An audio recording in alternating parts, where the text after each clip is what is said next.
Bonjour mesdames et messieurs, c'est un plaisir pour moi de me trouver une fois de plus avec vous pour partager des conseils ainsi que des astuces afin d'améliorer notre façon de parler.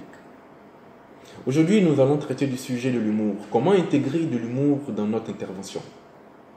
Il y a quelques jours, j'ai assisté à un concours de discours. Les orateurs étaient excellents les uns plus que les autres. Leur message était riche, leur message était varié. Ils étaient structurés. Ils présentaient leur message, leurs interventions de la plus belle des manières. Le champion a été celui qui, dans son intervention, a réussi à faire rire l'auditoire.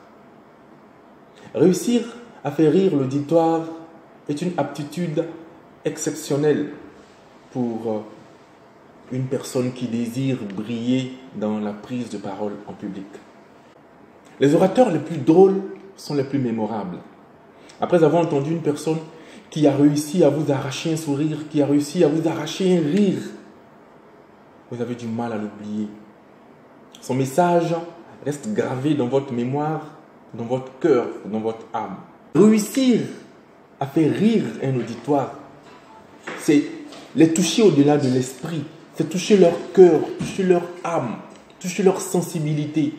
Et en général, ils ont du mal à vous oublier. La grande question aujourd'hui, c'est de savoir pourquoi est-ce que les gens rient en écoutant une intervention.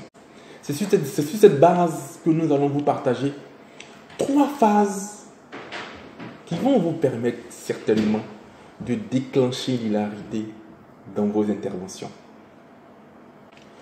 La première étape est d'identifier une phrase, n'importe laquelle. Prenez une phrase.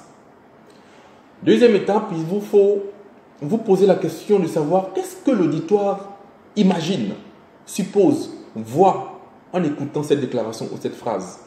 Lorsque vous aurez l'image précise de ce que l'auditoire peut percevoir, la troisième étape est de changer soudainement la perception de l'auditoire par rapport au sens du mot ou au sens même de la phrase.